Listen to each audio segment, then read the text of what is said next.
নমস্কার সম্মানীয় দর্শকবৃন্দরা, আগামী পয়লা ফেব্রুয়ারি যে অন্তর্বর্তী বাজেটটি পেশ করবেন অর্থমন্ত্রী নির্মলা সীতারামন, সেখানে কিন্তু কৃষকদের জন্য খুশির খবর আসতে চলেছে। এবার কিন্তু কৃষকরা ফসলের ক্ষতিপূরণের টাকা বেশি পাবে এবং কৃষি ঋণ বেশি পাবে। এছাড়াও লোন ছাড় হলে বেশি টাকা ছাড় পাবে। তো কেন ছাড় পাবে সমস্ত কিছু তথ্য জানিয়ে দেবো আজকের ভিডিওর মাধ্যমে, তাই ভিডিওটি একটুকু স্কিপ না করে শেষ পর্যন্ত দেখতে থাকুন।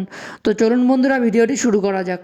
তো দেখুন, এই সংক্রান্ত প্রতিবেদনে বলা হয়েছে, কৃষকদের জন্য একগুচ্ছ প্রকল্প চালু করার পরেও নতুন কৃষি আইনকে কেন্দ্র করে তাদের একাংশের ক্ষোভের মুখে পড়েছিল মোদী সরকার। সূত্রের খবর, আসন্ন লোকসভা ভোটের আগে অন্তর্বর্তী বাজেটে এবার কৃষি ঋণের লক্ষ্যমাত্রা উল্লেখযোগ্যভাবে বাড়তে পারে। তারা প্রত্যেক যোগ্য কৃষকরা যাতে ব্যাংকের মতো প্রতিষ্ঠানের কাছ থেকে কৃষি ঋণ পান তা নিশ্চিত করতে পদক্ষেপ করতে পারে তারা।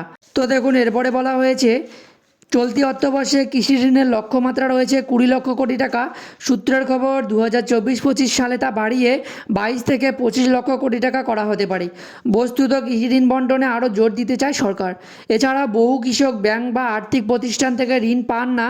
কেন্দ্রের লক্ষ্য আরও বেশি কৃষক এবং পশুপালন ক্ষেত্রের সঙ্গে যুক্তদের কৃষকদের অন্তর্ভুক্ত করা।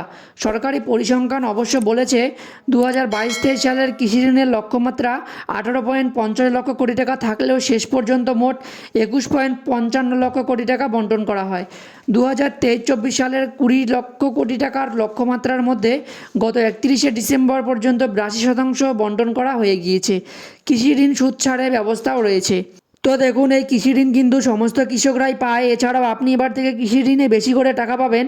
তো অনেক যোগ্য কৃষকরাই কিন্তু এই কৃষি ঋণ পান না। তো এবার থেকে সমস্ত যোগ্য কৃষকরাই কিন্তু যাতে কৃষি ঋণ পান তার ব্যবস্থা গ্রহণ করবে সরকার। তো আপনি কিন্তু এবার থেকে বেশি ঋণ পাবেন এবং সেই বেশি টাকা দিয়ে কিন্তু আপনারা চাষের কাজে ব্যবহার করতে পারবেন, সার কিনতে পারবেন, যন্ত্রপাতি কিনতে পারবেন, সমস্ত কিছু ভালোভাবে চাষ করতে পারবেন।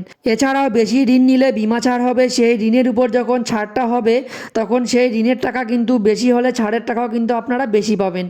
এর পাশাপাশি ঋণে যে সুদের ছাড়টা আপনি পান, বেশি টাকা যদি ঋণ নেন তাহলে কিন্তু সুদের টাকার ছাড়ও আপনি বেশি করে পাচ্ছেন। তো এর পাশাপাশি যখন সরকার লোন ছাড়ের ঘোষণা করবে, ধরুন 50% ছাড়, 30% ছাড়, 60% ছাড়, তখন যদি আপনার বেশি ঋণ নেওয়া হয়ে থাকে তখন কিন্তু আপনি ছাড়ের টাকাটাও বেশি পাবেন। তো বন্ধুরা, এই সিদ্ধান্তের ফলে কৃষকরা অনেক উপকার পাবে। এই কিষাণ ক্রেডিট কার্ড বা কৃষি ঋণের মাধ্যমে। তো 2024 সালের পয়লা ফেব্রুয়ারি যে অন্তর্বর্তী বাজেটটি প্রকাশিত হবে, সেই বাজেটেই কিন্তু সমস্ত কিছু ক্লিয়ার হয়ে যাবে যে কত টাকা বাড়ানো হচ্ছে। এর পাশাপাশি পিএম কিষাণের টাকা কি আদৌ বাড়ানো হবে কি না তাও কিন্তু ক্লিয়ার হয়ে যাবে পয়লা ফেব্রুয়ারি অন্তর্বর্তী বাজেটে। তো বন্ধুরা, এই আপডেটটি দেওয়ার ছিল। যদি ভিডিওটি ভালো লেগে থাকে ভিডিওটিতে অবশ্যই একটি লাইক দেওয়ার পাশাপাশি চ্যানেলটি সাবস্ক্রাইব করে রাখবেন। ধন্যবাদ।